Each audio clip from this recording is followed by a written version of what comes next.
रामगढ़ से 20 किलोमीटर दूर एक पुरानी सड़क पर एक तन्हा ढाबा था, मोहन ढाबा। ढाबा तो नाम का ही था, क्योंकि ये जगह हमेशा किसी न किसी खौफनाक साये में घिरी रहती थी। लोगों का कहना था कि रात के समय यहाँ कुछ अजीब और डरावना होता है। कई लोगों ने यहाँ भूत प्रेत और अजीब साये देखने का दावा किया था। कहते हैं जो भी इस जगह से गुजरता उसकी जिंदगी में कोई न कोई अनहोनी जरूर होती, जैसे कोई अदृश्य शक्ति उसका पीछा कर रही हो।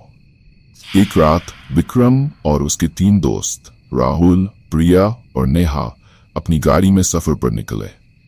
मोहन ढाबा की डरावनी कहानियां सुनने के बाद उनके अंदर एक खौफ रोमांच का अजीब सा मिश्रण पैदा हो गया था। अंधेरी सड़क और आसपास के गहरे सन्नाटे ने उन्हें बेचैन कर दिया था, पर एडवेंचर की चाहत उन्हें उस डर पर काबू पाने को मजबूर कर रही थी। जैसे ही वो ढाबे के पास पहुंचे, ठंडी हवा की लहर उनके शरीर से टकराई, जैसे किसी ने चेतावनी दी हो कि यहाँ रुकना उनकी सबसे बड़ी भूल हो सकती है। ढाबा बाहर से बहुत पुराना और उजड़ा हुआ लग रहा था। दीवारों पर उगाई काई, टूटी खिड़कियां और लकड़ी का एक पुराना बोर्ड जिस पर मोहन ढाबा का नाम अद लिखा सा था। ये सब जैसे चीख चीख कर कह रहे थे कि यहाँ कुछ तो गलत है। विक्रम ने गाड़ी रोकी और सबने ढाबे को घूर कर देखा। उनके दिलों की धड़कनें तेज हो गई, मानो उन्हें किसी अनजान खतरे का एहसास हो रहा हो।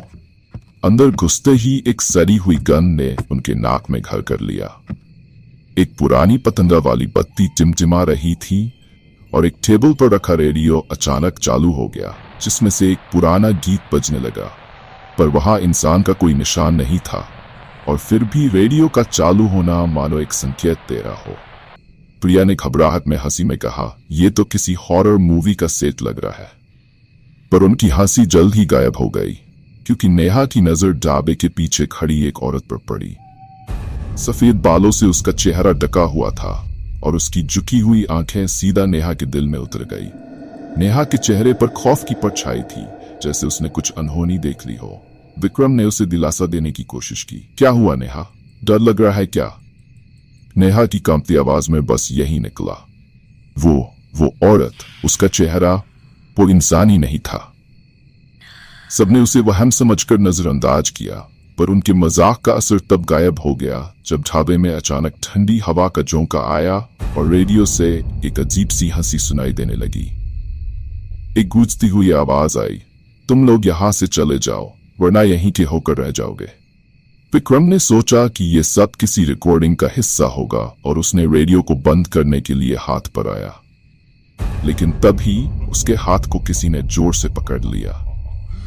सामने एक बूढ़ा आदमी खड़ा था, जिसकी आंखों में भयंकर क्रोध और उसके चेहरे पर एक डरावनी मुस्कान थी। उसने धीरे से कहा, जो यहां आता है वो वापस नहीं जा सकता। राहुल, प्रिया और नेहा का चेहरा पीला पड़ गया। बूढ़े ने अपनी घुटी हुई आवाज में बताया, मैं इस ढाबे का मालिक था, अब मैं एक भटकती आत्मा हूं। उन्होंने देखा कि उसके पैर जमीन से थोड़े ऊपर तैर रहे थे, जैसे वो कोई असल इंसान नहीं बल्कि एक आत्मा हो। उसके चेहरे का रंग सफेद था और उसकी लाल आंखें उनके दिल में आतंक की लहर छोड़ गई। राहुल ने डर के मारे चीखते हुए भागने की कोशिश की, पर जैसे ही वे बाहर की तरफ भागे, ढाबे का दरवाजा अपने आप बंद हो गया। कार का दरवाजा भी जैसे किसी ने अंदर से लॉक कर दिया था। उनकी सांसें घुटने लगी जब प्रिया ने फिर से उसी औरत की परछाई देखी, जिसने अपनी खौफनाक आंखों से उन्हें घूरते हुए कहा, तुम यहाँ से कभी नहीं जा पाओगे, तुम्हें यहाँ अपनी जान गंवानी होगी। उनके पास कोई चारा नहीं था सिवाय इस भयानक ढाबे में वापस जाने के। अंदर जाते ही बूढ़े आदमी और उस औरत की भयंकर आंखें उन्हें घेरे हुए थीं। विक्रम ने डरते हुए कहा, हम तुम्हें शांति देना चाहते हैं, बताओ तुम्हें क्या चाहिए? बूढ़े ने धीरे से कहा, मुझे अपनी मौत का इंतकाम चाहिए। एक समय था जब इस ढाबे पर लोग मुझसे मिले बिना नहीं जाते थे, पर एक दिन कुछ लोगों ने मुझे मार दिया और मेरी आत्मा यहीं फंस गई। जब तक वो लोग वापस नहीं आते, मैं किसी को भी जिंदा नहीं छोड़ूंगा। विक्रम ने हिम्मत कर पूछा, अगर हम तुम्हारे हथियारों को खोज कर लाएं तो क्या तुम हमें छोड़ दोगे?